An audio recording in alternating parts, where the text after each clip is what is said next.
The 2024 regular season has come to an end, and because of that, it is time to go over everything that happened throughout the season: the standings, our players' stats, our team stats, the league leaders, the award winners, and then, of course, preview the postseason matchups. So let's dive straight into taking a look at the standings, of course starting things off in the National League East, where the Mets actually won the division for once. This is their first trip to the playoffs in this franchise series, while the Phillies and the Braves just missed out on the playoffs. The NL Central was the Reds winning the division with 89 wins, and then the Pirates finished 6 games back while the Brewers were 7 games back.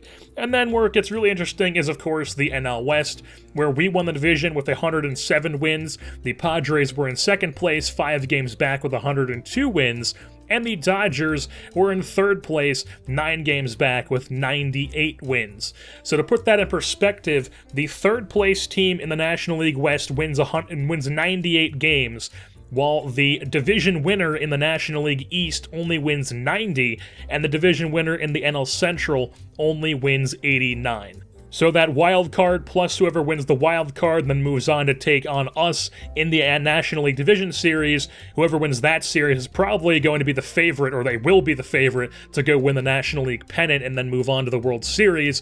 But all you need is to get in. The Mets and the Reds both have as much of a shot as anybody else, because all you need to do is get in and you have a chance. We've seen plenty of crazy things happen. We've seen wildcard teams who were legitimate wildcard teams and not this Dodgers second wildcard team go on to go and win a World Series. Any sport that has any type of parity whatsoever has the ability to have anybody win the World Series. So basically any sport that's not basketball. Then we take a look at the American League, which is a bit more balanced throughout the entirety of the league, where the Red Sox, they did indeed have the best record, though. They won 162 on the year, winning the American League East. The Rays get the wild card spot, and then the Blue Jays finished in third place because the New York Yankees finished in fourth place behind the Blue Jays, in front of the Orioles in the AL East. They went 73-89 on the year.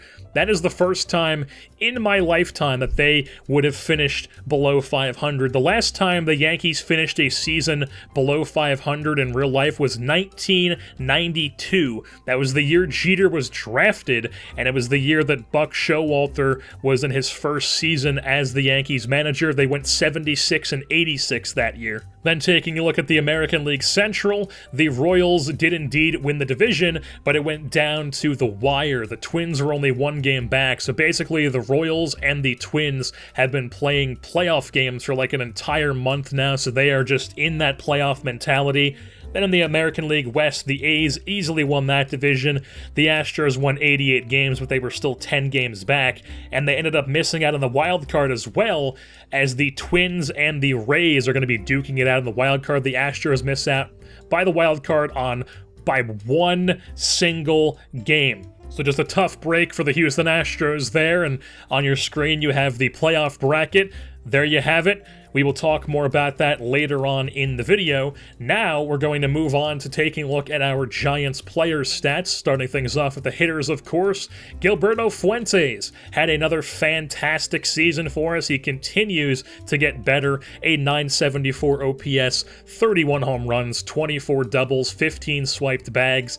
Jock Peterson continues to be Jock Peterson, a 952 OPS, 33 home runs, 25 doubles. This is actually his first season with 20-plus doubles since the 2021 campaign.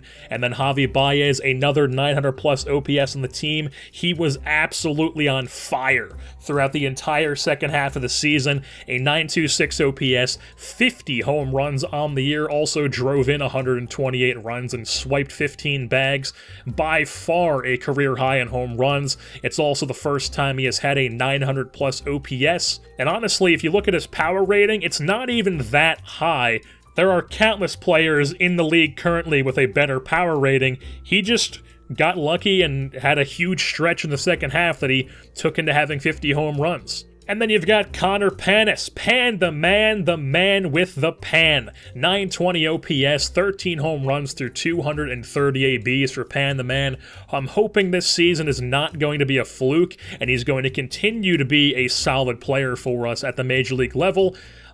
He could end up being the next Luke Fairchild, or he could end up being the next Peter Mooney, where we get a few solid seasons out of a older rookie, or he wasn't really, or was he rookie this year? I'm pretty sure he was rookie this year. And then we still aren't done with the guys who had 900 plus OPS on our team. Joey Gallo, a career year for him, OPS above 900, 38 home runs, a big boost to his OBP. He hasn't quite had the OBP up until this season that you would expect from a guy with 96 plate discipline, and it even went down a point this year because I guess he's over 30 and the game just has to make you go down. And then you've also got Lorenzo Ordonez, who had a huge breakout season, 903 OPS, 10 home runs, 38 doubles, 38 stolen bases. He walked 90 times on the year while only striking out 80. He got a plus 16 boost to his contact against lefties and a plus 11 boost to his plate discipline. That plus 16 to contact versus lefties, that is by far the biggest increase I've ever seen from a player in this game, so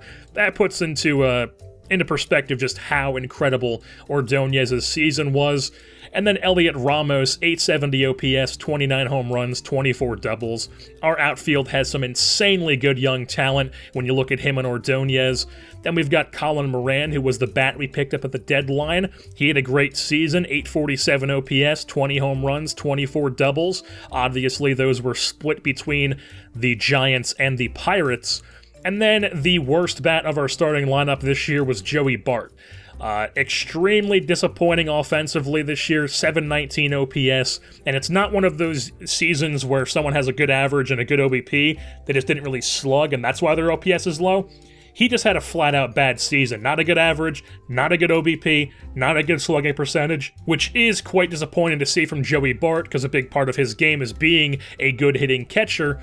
And now taking a look at some of the bench players, we've got Derek Klobuff, who had a decent season as the fourth outfielder. He was the starting left fielder against left-handers before Moran came over in the trade, but he is a guy who I might possibly look to trade in the offseason, or he could just be a guy who sticks around in the fourth outfield spot and then takes over at one of the corners whenever Jock Peterson's contract up, because I believe that is up after next season, maybe? I think it's next season or the season after that that's the last year on his contract. And Klobuff is currently only 20 years old. He'll be 21 next year. So whenever Peterson's contract is up, Klobuff will still be an extremely young player whenever that spot on the corner opens up in our lineup. And it's not like this is the first time that I've had a young outfielder be a bench player for a season or two before he's actually able to take over in a spot. We did that with Elliot Ramos and Lorenzo Ordonez, and those guys are both absolutely insane. Peter Mooney lost his everyday spot at second base when we traded for Colin Moran, and because of that, he did not have the opportunity to do his usual thing where he rakes to end the season and then has an OPS above 800. He does have a team option for next season, and he will be 34 years old, so we will have to make a decision on if we want to bring him back and him be the stopgap for eventually having Reynel Delgado take over at second, or maybe I'll just throw Delgado out there on opening day. Or maybe we'll let him walk, sign a different guy to a one-year deal, and then that guy will play there until Delgado is ready. But I don't want to talk too much about the offseason in this video. We'll save that, of course, for the actual offseason video, which we have to do once we actually get through the entire playoffs. Buster Posey, the 37-year-old backup catcher, solid average, solid OBP, just did not slug at all, which is to be expected. His power is completely gone, and he is so incredibly slow at this point that, I mean, it's impossible for him to hit doubles. It's just hilarious when you look at his player card to see 4 doubles in an entire season. Obviously not many at-bats because he was the backup, and the backup catcher just doesn't really get much playing time in the sim. And then Leonardo Rivas, not great numbers for him, but he also only got 95 ABs, so not a great sample size, and he obviously did not play as much once Mooney became the backup infielder. He's just kind of on the playoff roster to have a defensive substitution, and a guy who could possibly be a pinch runner for us in those certain situations. And now moving on to the pitching side of things, where we had Chris Sale, another solid year for the 35-year-old left-hander. He is our mercenary. We signed him to that one-year deal. He is here to help us win a World Series, so now is the time for him to earn his money, the $25-some-odd million that I'm paying him. Another solid year for Derek Rodriguez as well. He has just been remarkably consistent for us throughout the duration of this franchise series. He had one kind of shaky year where he was still a serviceable serviceable starter, but the rest of that, he has just been a legitimate innings eater. He never gets hurt. He just takes the ball, and every fifth day he goes out there and usually has a pretty solid start. And he's another guy whose contract is up at the end of the year, and he's going to want quite a bit of money, so we have another decision to make on if we are going to bring him back. And then Marco Murillo had an incredible rookie season. The right-hander from Venezuela, low 3 ERA, mid 3 FIP, a 3.4 WAR, and 198 2/3 innings pitched. And he's just going to keep getting better as he is an potential player, and he is still very young. And then we've also got Jay Groom, of course, who was really solidifying himself as the number 2 guy behind Sale before he got hurt. And we are going to have an insane 1-2 of Groom and Murillo for years to come. That is for sure. Dylan Bundy, also, he got off to a little bit of a shaky start on the season, but he got better and better as the year went on, and he ended up having another good year for the Giants. Braylon Marquez, pretty decent season for him. Strikeout numbers are there for sure. Jason Tuchman got the most innings out of all our bullpen guys. Very good year for him. He was the closer, actually, for the final stretch of the season. He's yet another high strikeout guy who could be a very, very good arm for us moving forward. And then Tanner Scott, another great year for him out of the bullpen. He continues to be a vital part of our plans when it comes to bullpen arms. J.B. Bukauskas lost his rotation spot because he got hurt early season, and then, of course, Marco Murillo came up, really took over that spot, and then Bukauskas has been a pretty good arm in the bullpen since then. He has a high ERA, but his underlying numbers are quite solid, so I don't really give a shit about his ERA. Keenan Middleton, weird year for him. He's usually like a 100-plus innings pitched guy for the Angels because the AI teams don't know how to spread out their innings between relievers. And he basically got that workload chopped in half this season. Then we've got Yarlin Garcia, who was the trade deadline arm that we picked up. He had a solid year for us, the lefty. He will also be back for next season and the season after that. Robert Gazelman was the closer for a good chunk of the year, but towards the end of the year, he started to struggle a bit. We ended up moving into the setup role. Still a decent year for Gazelman, though, and then Alex Claudio was barely used at all in the sim. He only had 37 1/3 innings pitched, but he was quite effective in that limited time. Now taking a look at our Giants team stats, where we rank among the rest of the teams in Major League Baseball, we have the second highest team average among the rest of the teams. We have the 4th most hits. We're only 18th in doubles, though, middle of the pack when it comes to that. Not a big doubles hitting team, but we are a big home run hitting team. 2nd in all of Major League Baseball for that rating. OBP, the highest team OBP, the 2nd highest team slugging percentage, and then we also don't strike out a lot, as we had the 2nd least amount of strikeouts, the 5th most stolen bases, a big jump in that stat. Usually we don't steal many bases, but we had Lorenzo Ordonez this year who swiped 38, and then we also scored the most runs in baseball. So we are, stats-wise, the deadliest offense in baseball, and we also have, stats-wise, the best pitching staff in baseball, allowing the least amount of runs. We scored 862 while allowing 555. Big reason for that was we had the best team ERA, the 2nd most hits allowed, tied for the 3rd, or the 2nd least hits allowed, tied for the 3rd least amount of home runs allowed, and then 3rd in the least amount of balls, or the least amount of walks allowed, and then the 6th in strikeouts as an entire pitching staff. And then when you look at the fielding ratings, fielding percentage, we were 4th, errors tied for 3rd, obviously not the be-all end-all of defensive metrics, but it is still neat that we were top 5 in both those categories, and then the Padres were 1st place in both those categories. They are a very good fielding team. So now moving on to the league leaders, of course, starting things off in the National League, where you had Manny Machado ended up winning out the average race, while Ordonez ended up in 4th, Fuentes in 5th. The hits leader was Jose Ramirez of the New York Mets, the doubles leader Fernando Tatis Jr. of the Padres, and then, of course, the home run leader was Javi Baez with 50, Franmil hit 49, he was in 2nd place, and then even Joey Gallo was top 5 with 38 home runs. Javi Baez also led the league in RBI, a stat that I do not give a shit at all about, but it is still interesting to see that he led the league in RBI. The most runs scored belonged to Jose Ramirez of the Mets. Joey Gallo was actually third with 109 runs scored. The stolen base leader was Lorenzo Ordonez. He also led the league in on-base percentage.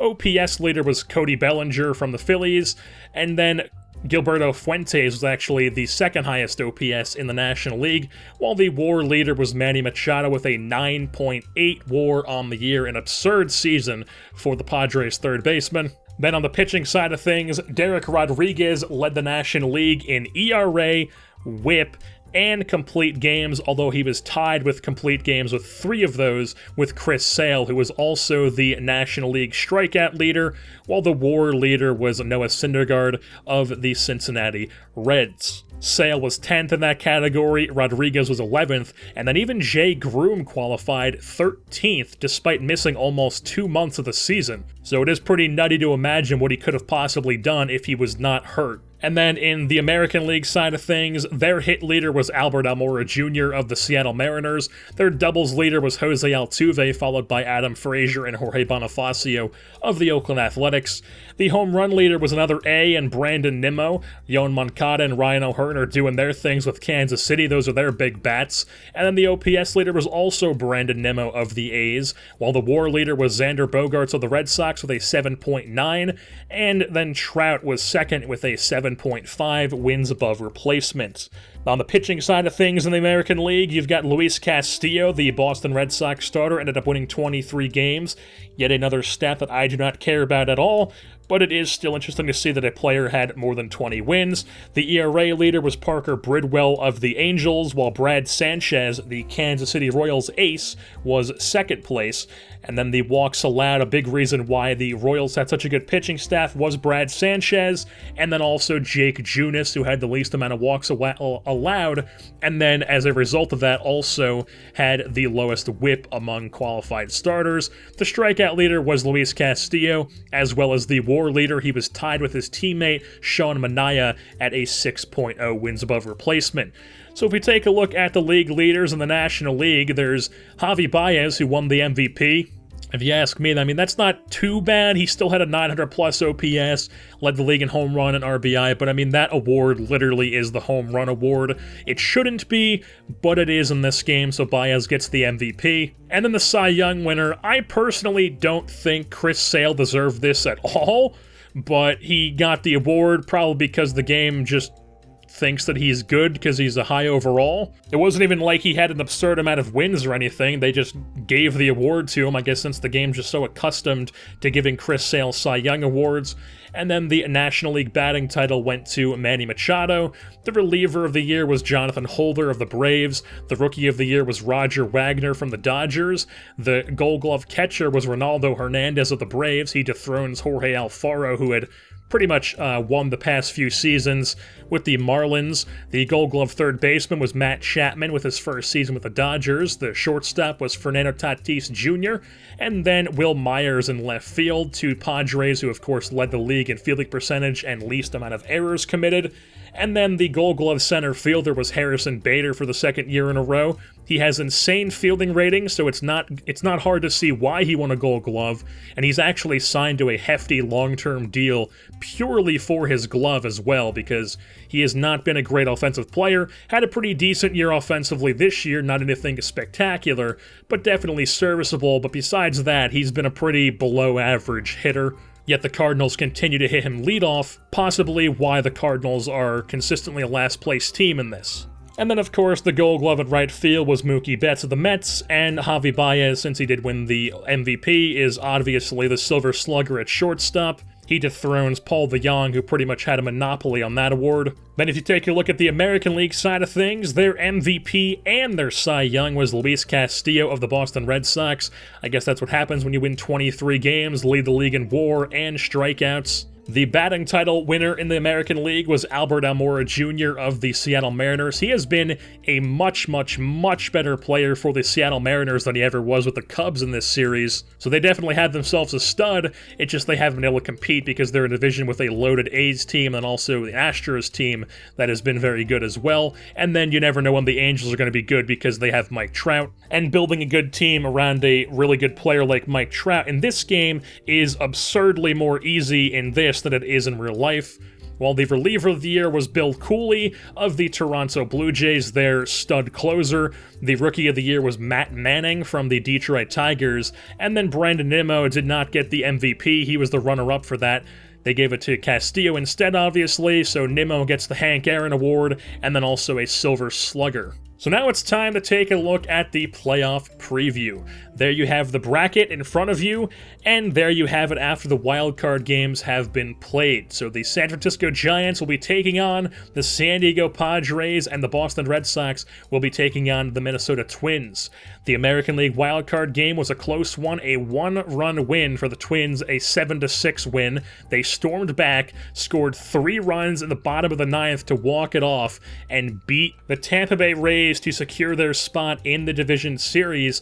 And then on the National League side of things, it was also a one-run game as the Padres won it 3-2 over the Dodgers. The Dodgers had a 2-0 lead until the bottom of the 6th inning when Walker Buehler gave up 3 runs. Padres tacked those on, and then they held the lead from there on out. So as a result of that, we will be taking on the San Diego Padres, a rematch of last year's NLDS, except it is a reverse situation where we are the team who has home field advantage in this series. Last year they had it. Our rotation for this playoffs will be Chris Sale, Derek Rodriguez, Marco Murillo, and then Dylan Bundy. Jake Groom has 3 to 4 weeks left on his injury, so he might possibly be able to come back for like the World Series if we make it there. But even that's like a might possibly. I'm not sure if that's going to be a thing.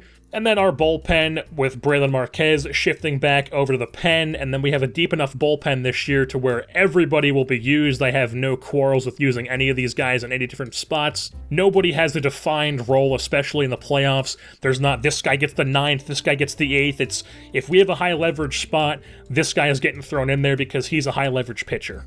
Our lineup against right-handed pitching will be the usual lineup that we ran pretty much the entire season, and then against lefties, for the most part, it's going to be the same, but Gilberto Fuentes is actually playing first base.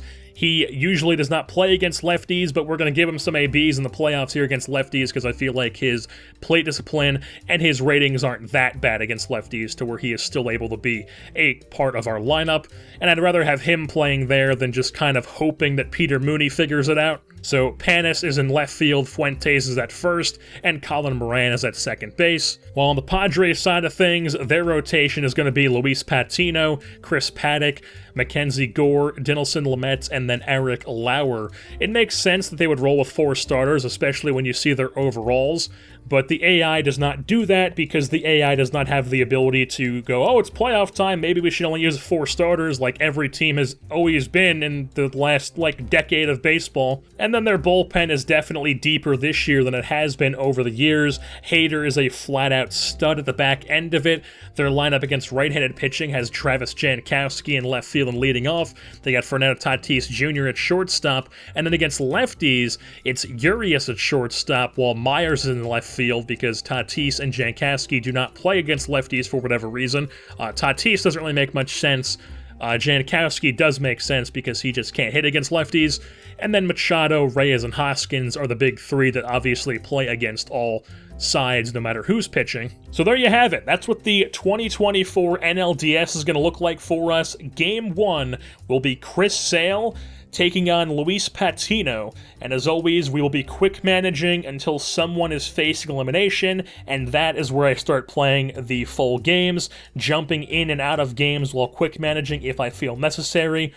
I'm sure there's going to be at least one person being like, why don't you play every game of the playoffs, Jersey? Because I have absolutely zero interest in doing that, and that's really what it comes down to. So I've been your host, Jerseyborn, and I am saying, Madden is a bad video game.